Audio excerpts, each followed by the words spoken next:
السلام علیکم ورحمۃ اللہ وبرکاتہ۔ بسم اللہ الرحمن الرحیم۔ سبق نمبر 10 حکایت۔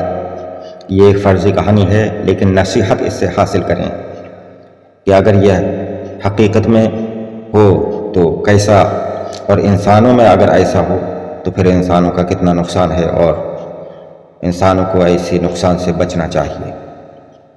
ایک گھوڑا اور ہرن دونوں ایک ہی چراگاہ میں چرا کرتے تھے۔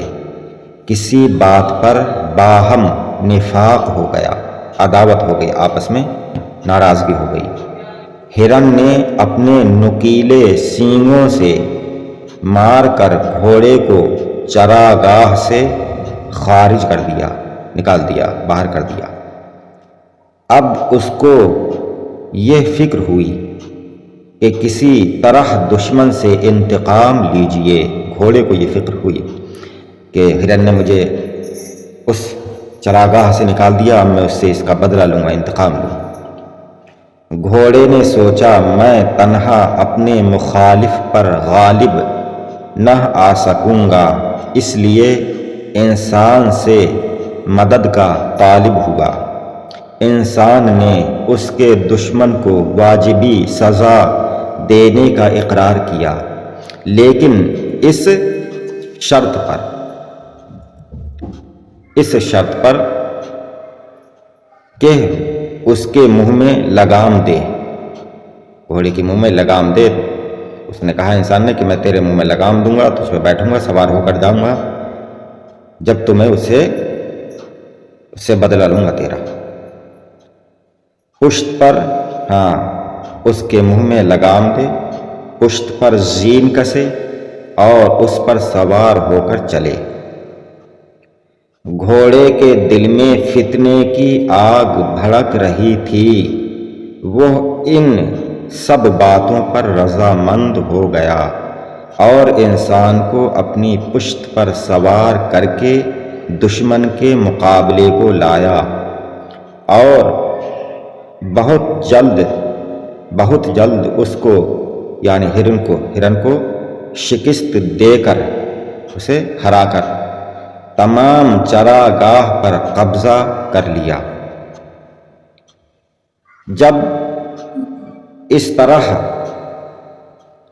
گھوڑے کی دلی مراد بر آئی تو اس نے انسان کی حمایت اور رفاقت کا بہت شکریہ ادا کر کے رخصت جانا چاہا۔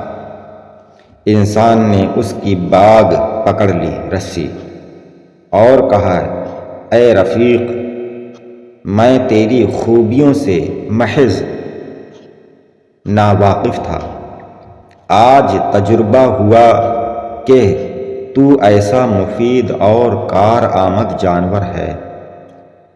میں چاہتا ہوں کہ تجھ کو اپنی خدمت میں رکھوں اور یوں یعنی اس طرح جنگل میں آوارہ نہ پھرنے دوں۔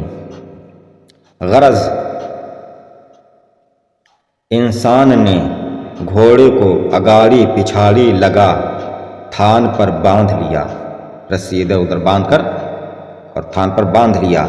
گھاس دانے کا راتب مقرر کیا، چارہ اسے دینے والا مقرر کیا، اور اس سے سواری اور بار برداری کا کام لینے لگا۔ اس وقت گھوڑے کو معلوم ہوا کہ خصومت اور نفاق کا نتیجہ یہ ہے کہ ہم دونوں اس عیش و آزادی سے محروم ہو گئے جو چراگاہ میں حاصل تھی۔ انسانوں میں اکثر ایسا ہی ہوتا ہے، ذرا سی بات پر لڑائی، ایک دوسرے سے دشمنی، اور پھر ایک دوسرے سے بدلہ لینے کے لیے دوسروں کی مدد لینا، اور پھر کئی لوگ اس میں شامل ہو جاتے ہیں اور پھر اچھے خاصے دوست دشمن ہو جاتے ہیں اور خون ریزیاں ہو جاتی ہیں۔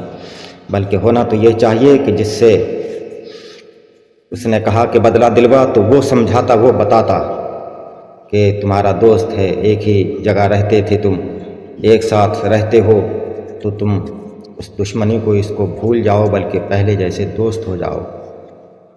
تو انسانوں میں اتنی خرابیاں پیدا نہیں ہوں گی، بلکہ ذرا سی بات پر انسان اور دشمنی کو بڑھاوا دینے لگتے ہیں، اور لوگ اس میں اور آگ میں گھی ڈالنے کا کام کرتے ہیں اور آگ کو اور بھڑکاتے ہیں۔